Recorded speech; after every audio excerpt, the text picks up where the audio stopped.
What's up YouTube? This is Leslie speaking, and in this video I want to bring your attention to the Cisco recertification policy.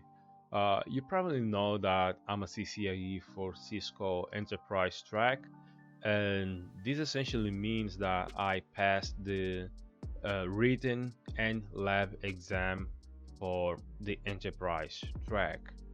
And until last year, I wasn't fully aware about the requirements to keep the certification active, right? And I had this idea that probably I would have to take another lab exam or pass one of the core exams. But it turns out that actually there are other options to maintain or to recertify this level, even for CCIE. And before showing the different options, so let me just share with you how I recertified my CCIE status before the deadline. So, as you probably know, last year I planned to take the CCIE security exam, and so I did the SCORE exam. That's the core exam for CCIE security, and by passing that exam, it actually affected the Cisco, the enterprise track as well. So I passed the CCIE exam on 2021, and this was supposed to expire on 2024 because it's a 3 years recertification requirement, right? And because last year I passed the SCORE exam, so it extended the period for my CCIE exam. So by passing the core exam for other tracks, it will affect other tracks as well, if that makes any sense.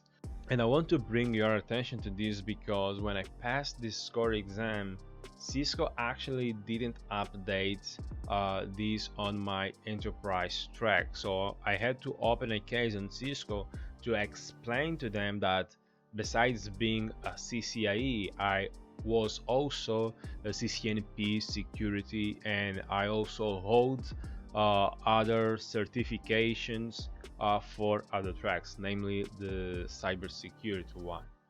Now, if we go back to the recertification policy, so one of the options to keep your certification active is by taking an exam, and this can be an exam from the same track or from a different track. And the other options is to attend Cisco live training, to alter exam items, complete online training, complete instructor-led training, or the 3 year recertification requirement. Now, if you take one of these other options, doesn't mean that you will automatically be recertified. So there is a catch on this. So okay, so Cisco has this continuing education program where they break these into more details. So by default, if you just pass the exam, you will be in this category, right? Where you have to recertify by taking an exam every 3 years. And the other option is to earn what they call as credits, okay? So in my case, I'm a CCIE.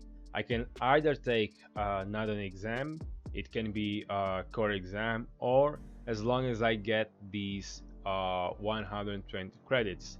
And the way to get those 120 credits is by using this combination. So probably I would have to take a core exam, and then I would somehow earn these credits.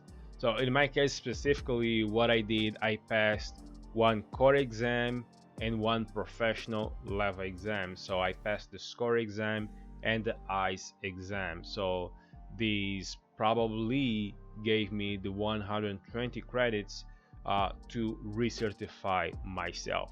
Now, I'll be honest with you, I'm still a little confused on how Cisco get those numbers, because if you look at your tracking system, it's hard to tell if you do A, B, C, or D, how many credits you have and how many credits you have left, like to be recertified uh, on your current track.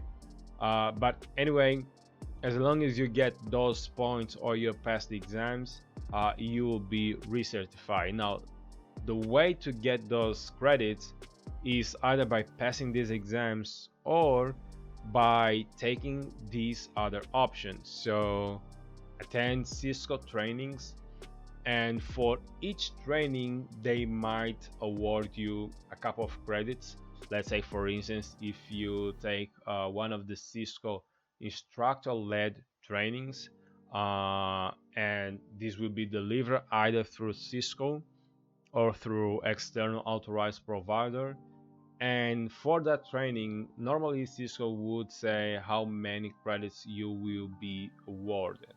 And there are also some options like self-paced training, workshop, boot camps, okay, and other trainings pre-approved by this technical committee, okay.